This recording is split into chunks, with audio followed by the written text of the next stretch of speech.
Ce contenu vous est présenté par les partenaires de Teresa Velfoy Ministries. Pour réaliser vos rêves, il faudra faire plus que ce que les autres sont prêts à faire en coulisses. Aspirez à l'excellence. Car il m'a dit, ne sois pas moyenne et ta vie ne sera pas moyenne. Hey, je suis Teresa Velfoy, votre pom-pom girl de rêve. Je vais vous parler aujourd'hui de la façon dont les gens qui réussissent commencent leur journée. Mais avant de le faire, j'aimerais inviter toutes les femmes à ma conférence annuelle Icing qui se tiendra ici même à Dallas, au Texas, le 4 et 5 avril. C'est le moment pour vous de vous évader quelques jours, de venir seul ou avec les amis, de vous immerger véritablement dans la vision. Réfléchissez à ce que vous voulez faire, ce que vous voulez avoir, ce que vous voulez devenir. Je vais vous aider à rêver, à clarifier vos objectifs et acquérir les habitudes qui vous mèneront au succès. De plus, cette année est folle! Nous avons l'incroyable Marsha Evan Daniels qui s'exprime avec moi. Son histoire est tellement inspirante que vous devez l'entendre. Et vous allez probablement réécouter cette partie de la vidéo et penser que vous ne m'avez pas bien entendu. Êtes-vous prête pour ça? Nous avons l'ancien membre de Milli Vanilli. Je plaisante pas! Fam Morvan viendra partager son histoire et chanter pour nous. Milli Vanilli! Oh, je les aimais tant quand j'étais à l'université. Je dois vous dire que j'ai regardé leur documentaire sur Netflix récemment. J'ai eu le cœur brisé. Je n'ai jamais connu toute l'histoire. Alors je lui ai envoyé un message sur Instagram et je lui ai dit « Dieu t'a épargné la vie pour une raison ». Et j'ai vu comment Dieu avait restauré sa vie. Je veux dire, Dieu a vraiment restauré sa vie, sa joie, sa famille. Alors je l'ai invité à Icing pour partager avec vous et il a dit « Ok ». Et j'ai dit « Attends, vraiment, tu viens ?» Alors je lui ai demandé de chanter et oh, j'arrive pas à croire que ça arrive. Oh, mais c'est la chose la plus cool. Si vous avez grandi en écoutant Milli Vanilli, vous devez amener vos amis à être avec moi parce qu'il va chanter. Oh, je suis tellement excitée. Cliquez simplement sur le lien et obtenez votre billet pour Icing Dallas. Et oui, vous pouvez porter la grosse veste avec les épaulettes si vous voulez, comme Milli Vanilli. Ok. Alors, comment les gens qui réussissent commencent-ils leur journée?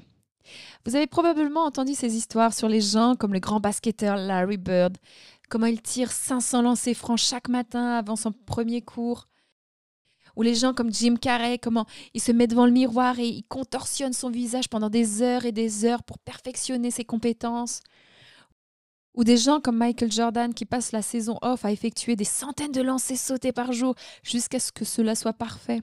J'ai lu que Winston Churchill, l'un des plus grands orateurs du XXe siècle, répétait ses discours de façon compulsive. Je ne dis pas que vous devez faire l'un de ces rituels, mais ce que je dis, c'est que les gens sont récompensés en public pour ce qu'ils font en privé. Ce que vous faites en coulisses est plus important que ce que vous faites devant les gens. Je me souviens avoir entendu dire que Vladimir Horowitz, l'un des plus grands pianistes de tous les temps, aurait dit « Si je ne m'entraîne pas une journée, je le sais. Si je ne m'entraîne pas pendant 2 jours, ma femme le sait. Si je ne m'entraîne pas pendant 3 jours, le monde entier le sait. » Il s'améliorait constamment en coulisses. Voyez, les gens qui réussissent font certaines choses lorsque personne ne regarde. Et c'est ainsi qu'ils réussissent autant. Le succès, ce n'est pas comme aller au restaurant et vous payer l'addition après avoir dîné. Le succès que vous voulez exige un paiement intégral à l'avance à chaque fois.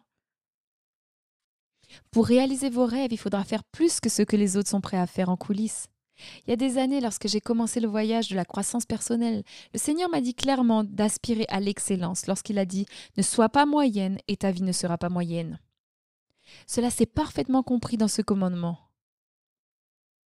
Ne soyez pas moyen et votre vie ne sera pas moyenne. Cette affirmation s'applique à tous les domaines de la vie. Ne soyez pas moyen et vos finances ne seront pas moyennes. Ne soyez pas moyen et vos opportunités ne seront pas moyennes. Ne soyez pas moyen et votre corps, vos relations, votre carrière ne sera pas moyenne. Cette phrase a changé ma vie. En commençant à exiger davantage de ma vie pour grandir, m'améliorer, augmenter, tout autour de moi a commencé à grandir, à s'améliorer, à augmenter. Et ce sera de même pour vous. Vous savez, Joyce Meyer dit « Dieu changera vos circonstances, mais il vous changera d'abord vous. » Dieu n'a jamais voulu que vous soyez ignoré, que vous vous fondiez dans la masse ou que vous soyez moyenne. Il veut que vous vous distinguiez des autres, mais que vous soyez prêt à faire plus que ce que la personne moyenne est prête à faire.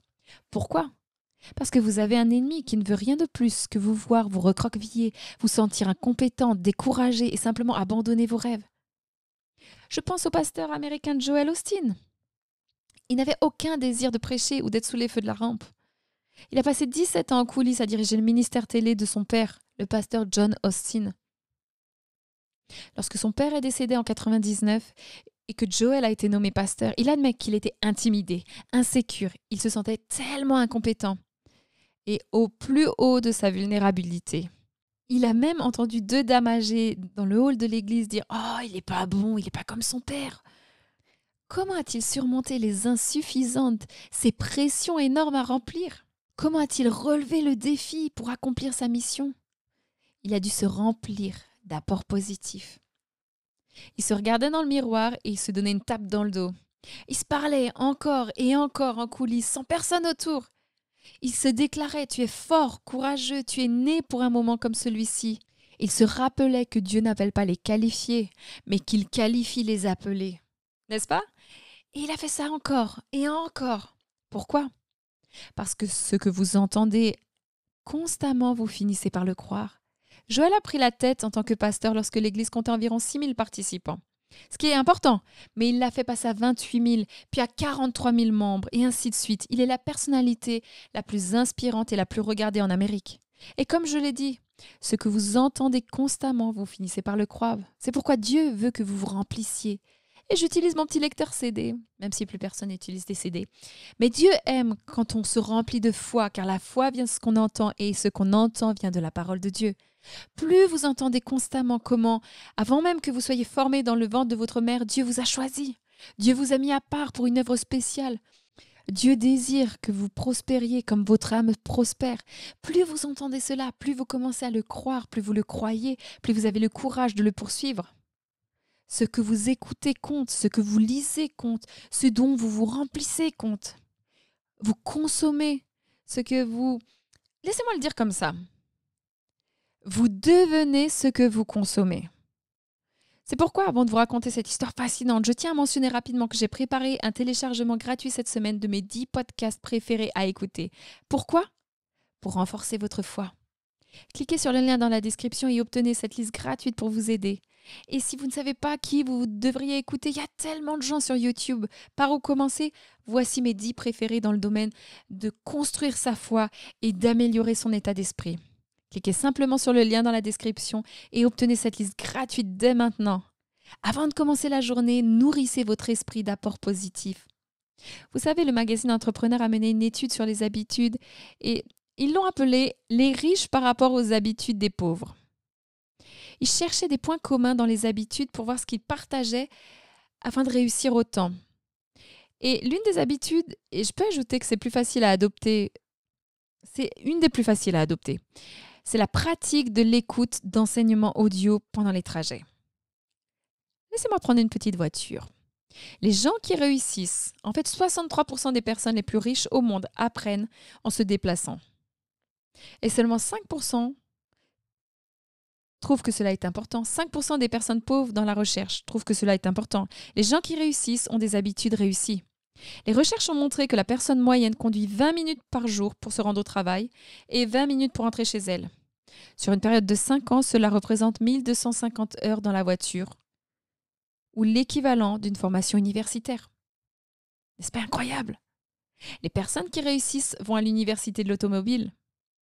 Vous pouvez arriver à un point de votre vie où vous appréciez réellement les embouteillages. Pourquoi? Parce que vous grandissez, votre foi augmente, vos connaissances s'élargissent, vos peurs diminuent lorsque vous écoutez des enseignements stimulants. Vous savez, j'ai entendu cela, l'Américain moyen parcourt 20 000 km par an en voiture. Cela équivaut à peu près à 300 heures au volant. Pensez-vous que votre foi serait plus grande si vous écoutiez 300 heures d'enseignement? Lorsque vous regardez vos tableaux de vision sur le mur, avec tous ces rêves qui semblent impossibles, vous allez soit réagir avec peur, soit avec foi. Et cela dépend de ce que vous vous nourrissez le plus. Si vous avez 300 heures d'enseignement, de renforcement de la foi déposée en vous, vous allez réagir avec foi. Je vous mets au défi. Transformez votre voiture en salle de classe et commencez cette habitude dès aujourd'hui. Romains 10, 17 dit « La foi vient de ce qu'on entend et ce que l'on entend vient de la parole de Dieu ». Et j'aime le dire comme ça. En fait, c'est Zig Ziglar le dit comme ça. Vos apports façonnent votre perspective et votre perspective façonne votre vie. Je me souviens avoir entendu le pouvoir des apports positifs lorsque j'ai lu l'histoire de... Vous avez peut-être déjà entendu parler de l'entraîneur légendaire Lou Holtz, entraîneur de foot renommé. Lorsque Lou Holtz n'avait que 28 ans, il a perdu son emploi. Pas d'argent à la banque, une femme enceinte de 8 mois et 2 enfants à nourrir. Sa femme Beth savait qu'elle devait faire quelque chose pour l'aider à rester optimiste et pour que son état d'esprit s'améliore. Elle lui a donc acheté un livre sur le fait de rêver grand. Il a décidé de s'asseoir et de lire un peu chaque jour. Plus il nourrissait son esprit, plus il commençait à penser différemment, à penser plus grand, à penser au-delà du domaine du possible.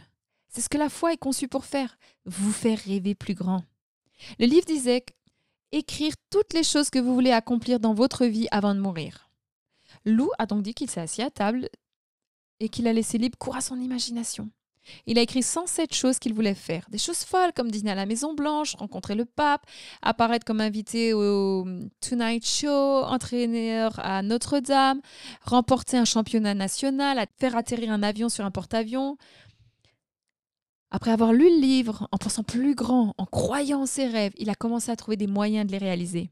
Mais tout a commencé par le fait de nourrir son esprit d'informations positives, d'apports positifs, d'informations pour renforcer sa foi. Jusqu'à présent, Lou Holtz a réalisé 102 des 107 choses qu'il avait écrites. Jack Canfield a dit « La seule chose qui sépare les gagnants des perdants, plus que toute autre chose, c'est que les gagnants passent à l'action. » Avant de commencer la journée, c'est une autre occasion de passer à l'action. Nourrissez votre esprit d'apports positifs pour renforcer la foi, car ce dont vous vous nourrissez, vous le devenez. Alors obtenez votre téléchargement gratuit de mes 10 podcasts préférés à écouter. Pour une foi grandissante, commencez votre journée avec foi et vous serez préparé à la grandeur. N'oubliez pas, je vous encourage à vivre vos rêves. Rejoignez-nous pour vivre en direct la conférence des femmes Icing à Paris, en France, avec Terry Savelfoy. C'est le moment de grandir dans votre relation avec Dieu, d'acquérir les outils bibliques dont vous avez besoin pour vivre vos rêves, de vous libérer de vos limites et de faire de 2025 l'année la plus extraordinaire que vous ayez jamais vécue. Cette conférence est un rêve que Terry Savelfoy a depuis 15 ans et qui se réalise enfin. Rejoignez Terry et ses invités les 27 et 28 juin pour un week-end inoubliable qui vous inspirera et vous donnera les moyens d'atteindre le but que Dieu vous a donné au cœur de Paris. Rendez-vous sur france.terry.com pour vous inscrire dès aujourd'hui à la conférence pour femmes Icing. Ne manquez pas cet événement tant attendu pour des femmes remplies de foi et prêtes à vivre leurs rêves.